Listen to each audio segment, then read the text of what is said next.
Rummutappas Sami jotain sinne. Rums, rums, rums, rums, rums, rums, rums, rums, rums. Noniin. Vais mun ottaa vähän ryydikkäämpi asenta. No mielellään. Puhutaanko me suomeksi vai englanniksi? Sopiiko teille englanniksi? Joo, me ajateltiin sille, että puhutaan englanniksi. So, we are starting. Joo. Sitten meillä on isompi toi market area, kun puhutaan englanniksi. All right, welcome to our first podcast. Our first guest is legendary drummer Sami Kontola. He was born in Jyväskylä, like I, and he's my first drum student. No, drum teacher ever. And we started, when we were like under 20 years old.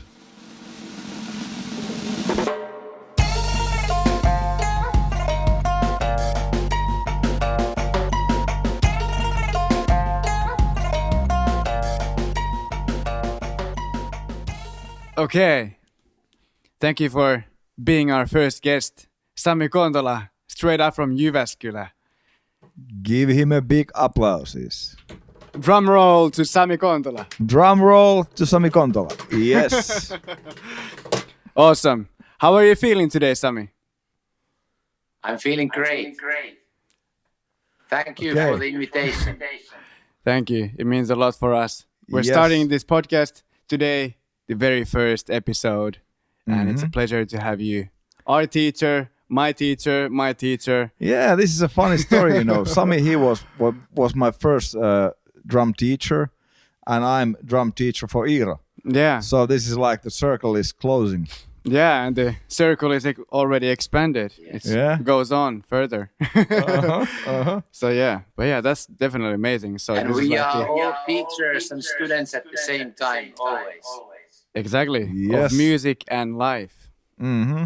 Yeah, you have to be humble in life, so you have this creative channel open all the time. Or get rid of your EGOs, because you can see a lot of EGOs in this business. And more you get years, you kind of get rid of that EGO. And I think this EGO, when you get rid of this EGO, the creativeness starting to flow more carefully. Like we've probably all had, like, I don't really know about Sami, but like I'm sure Jarkko has had the EGO moments, Oh man, and I've had them. Yeah, when you're a rock musician, and you have so false idols, but you don't understand that when you're like 20. Yeah, that's cool. And your idol is like Mötley Crüe, Tommy Lee, Lars Ulrich, all those crazy guys. Breaking the hotel room. Breaking the whole Keith Moon, breaking the whole room, driving his Rolls Royce to the pool, offering a star, and all those kind of exactly crazy things. So you are reading, those rock magazines and getting influenced, and then you're living that life. For example, in Jyväskylä. The biggest city in the world. Yeah. But hey, one thing about me, I was born in Jyväskylä, like Sami, and I have a lot of, funny memories from Jyväskylä. I lived there my first 28 years, and I was living there and had a lot of, everything there. And that's one of the city I really love, like Helsinki and Los Angeles. Jyväskylä, Helsinki, Los Angeles. Yeah, they are my 3 favorite cities. What about you guys? Sami? Probably for me,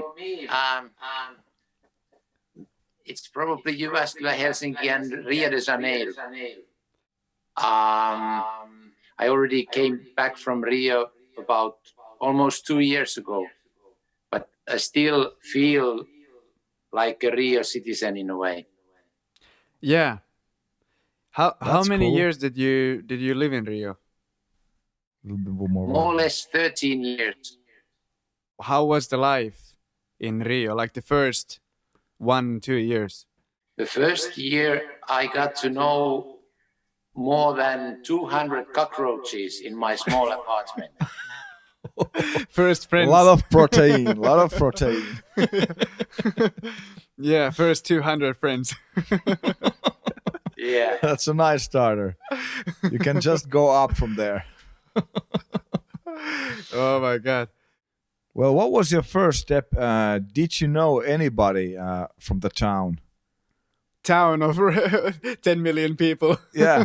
Did you have any connection, like local people?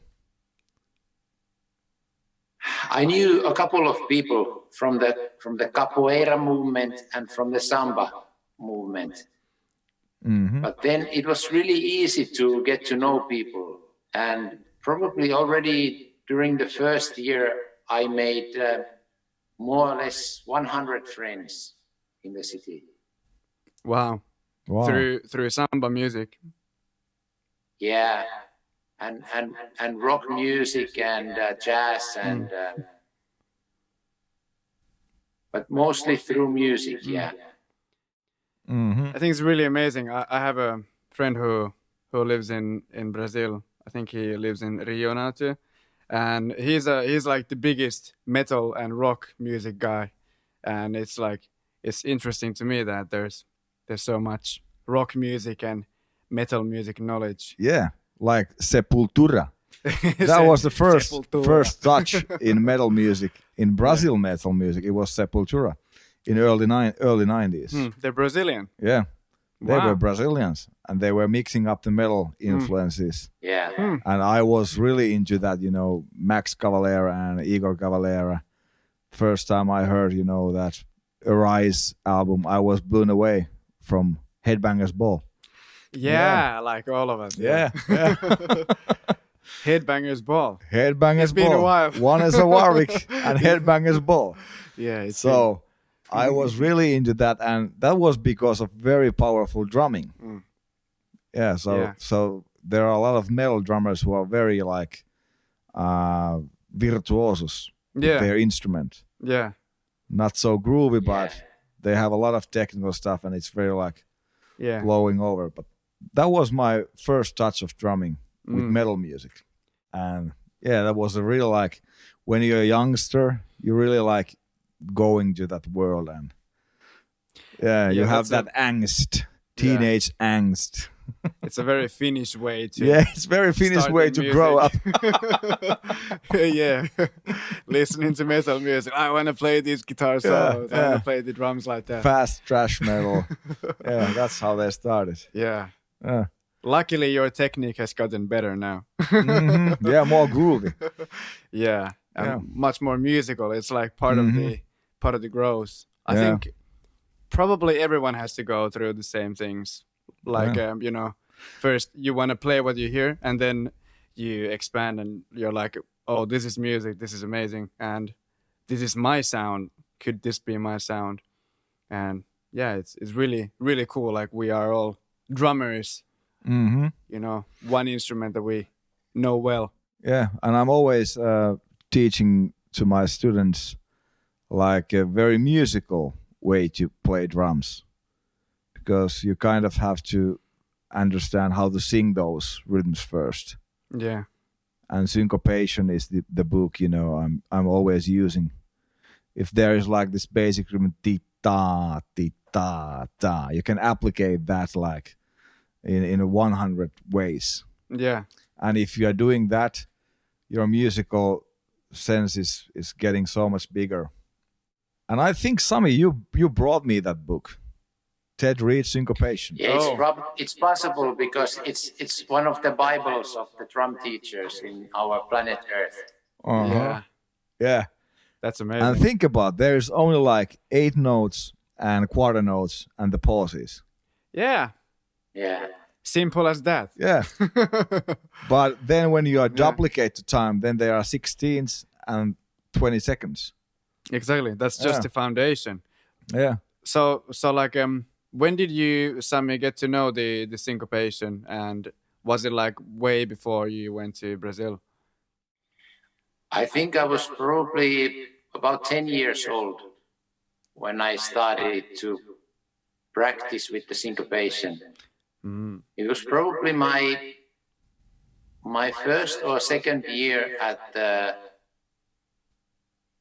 Conservatory School of Music in Jyväskylä. And I really loved it because it's at the same time it's really musical, and at the same time it's like mathematics. So you can create patterns, and there's a clear logic, but at the same time it feels really good because it's music. What was the name of your first drum teacher? Who was your first drum teacher? The name of my first drum instructor was Esko Saari. Esko Saari. It's a familiar name. Yeah. Do you know him? Yeah. Yeah, I think he was in conservatory. Esko Saari. And he played more like this kind of dance music, but it was a great foundation to serve the music. You know, you make the people dance. That's your role. And at the same time, I was studying classical percussion and playing at the symphonic orchestra in conservatory already when I was like 9 or 10 years old. So it was a great combination of those two. Wow. So you found your way into music really, really early. Very early. Yeah. You were a professional. Before that, I was playing piano and also singing in a children's choir. It's because I applied to study at the Conservatory School of Music for young people. And then they needed a percussion player at the symphonic orchestra. So I started to play timpani at the symphonic orchestra because there was a need for a timpani player. Wow. So you were the right guy at the right time with the right instrument. Yeah. I'm a different, like I started study in Orivesi Music School 97, 98. And that was my first touch, the theory and solfa and music history and all kind of arrangement and choir as well. Singing in a choir as well. That's a pretty hard word to pronounce. Choir. Yeah, not choir. Choir. Yeah. But I realized I was the bass. I was singing bass at Orivesi choir. Yeah. And I really liked, I remember it was first time there was 4 different voices, bass, alto, soprano, how they were. And I was the bass. Yeah, tenor. So I remember the feeling. It was amazing, you know, when everybody is singing their own parts. Yeah. And you are there as a drummer like, oh, man. Yeah. Yeah, it's like teamwork. I think that singing for the drummer is the best thing to do because it is very in your body. And when you can sing a rhythm, then basically you can also play the rhythm. Yeah, nothing more is in your body the same way than when you sing, when you use your full body to produce the words and the sounds. Yeah. But hey, we are going to ask this question for all of our guests. How it feels to go to the stage. You know, you're performing your act with yourself or with your band. So can you describe the feeling you are having this big show coming and there's like thousands of people, and how do you keep your act together, Sami? When I think about it, I can feel that during my life, the experience has been different. When I was younger, sometimes I was scared to perform, or very excited. Then when I got a little bit older, I started to feel the intensity or the different vibration before I went to the stage. And maybe I was like more quiet than usual and sort of preparing myself, maybe even unconsciously. Nowadays, before the shows, I usually like consciously stay by myself, doing nothing, in a way meditating or just getting really relaxed and focused. But at the same time, before I go to stage, I feel a great blessing and honor. So I feel that it's a great honor to go to the stage, and so I feel very grateful already before the show, and maybe these late experiences have been the best in the sense that I'm already thankful and grateful before the show, and then I'm thankful and grateful for all the moments during the show. So even though they sometimes or always there happens like mistakes or things that go to the different direction that I was expecting, it doesn't matter, because it's a unique experience for everybody, and we are creating something extraordinary in that moment. So that's my latest experiences and my understanding of how I feel before I go to the stage. So can you say that you're enjoying more playing live? Like, do you remember more of those moments while you're playing when you think in retrospect? It is possible that I have never remembered anything while I'm at stage. Something happens, and but nowadays I think that I feel more grateful because I understand that it is a great and very unique possibility for us musicians to have the chance to play music, because in a way we are channels to create happiness for the audience, and so it's a great responsibility, but it's also a great gift, like a present for us. It's like Christmas every day that we go on stage. Yeah, and I think when you have this gift, it's like international, where you are showing it to everyone. Not especially in Finland, not especially in Finnish state of mind, but if you think like overall internationally, it's like you have to show your gift if you know what is your gift you've been blessed for.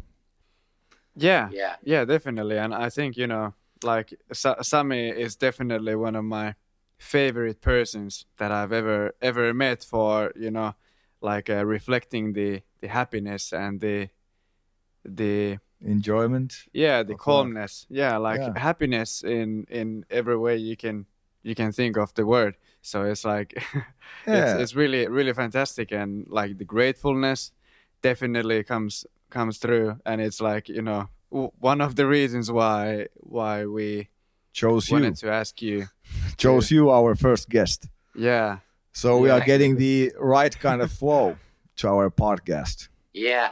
But I think what is really happening nowadays also on the stage, that because I feel this gratefulness, I usually don't fear anything. So I can dive into the music, and I can do even some risky things, because I know that that it's the music that is getting me there, and that making me do these risky things, and I have to follow the music. I have to have the courage to do whatever music tells me to do at that point.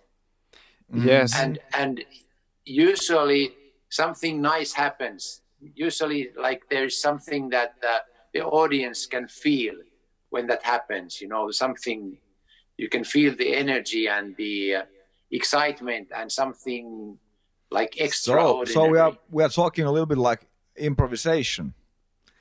I think when a musician having this improvisation gear, then the magical things are happening in the audience more than you're just playing the song like it should be played.